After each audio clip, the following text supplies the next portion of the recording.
So for the moment, let's get you some insight into certain personal finance questions. Harshvardhan Rungta is here with us. And the question, of course, is on the Married Women's Property Act. Harsh, tell us some important features of this act and how does it impact a family? Well, Lata, the Married Women's Property Act was enacted with a view to protect the properties of women against the creditors that the husband or the business of the family has taken up on themselves.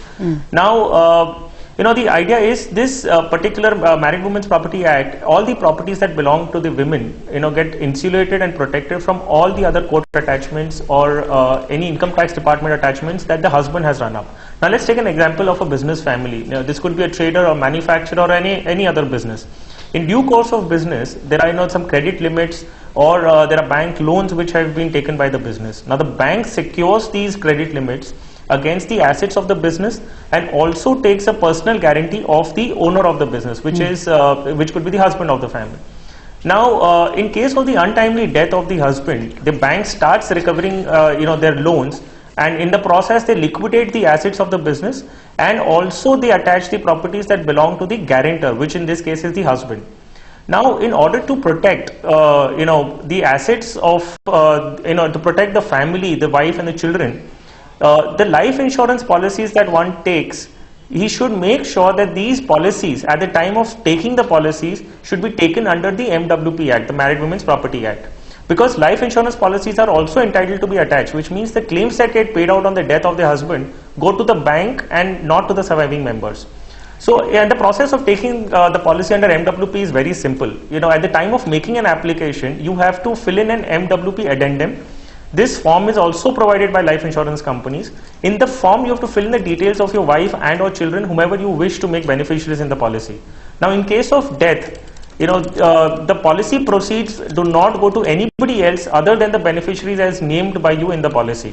Okay. There is no attachment because the policy does not belong to the husband. Okay. Now, we talk about life insurance as a means of financial protection. Now, what is the sense if the money does not go to the family and gets attached for some other reasons? Now, let me just make a point here. All kind of life insurance policies, whether they are issued online term policies or any other form of life insurance policies, are entitled to be issued under MWP Act. And one should definitely, make a point that he issues a policy under this MWP Act to protect his family. Okay, Harsh, very quickly, two questions. One, is the woman's, Stri Dhana only protected, what she inherits from her father's family, or is her own salary and investments earnings also protected? And secondly, therefore, if a husband were to default on his home loan, then the wife's salary cannot be attached when the house is foreclosed or a default is declared?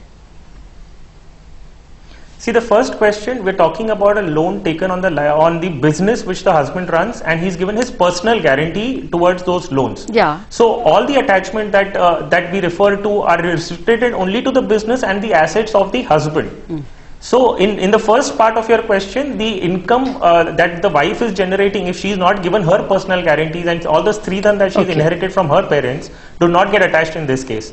The second part of your question is whether if you can just repeat that question. Yeah, if the husband defaults on his home loan, then the wife's savings, investments, salaries are all safe. A home loan or any absolutely, loan. Because if she is not a co-borrower in the loan, if she is not given any of her personal guarantees, then her property, her assets, her incomes cannot be attached just by the virtue of her being the wife of the person who's taken the loan.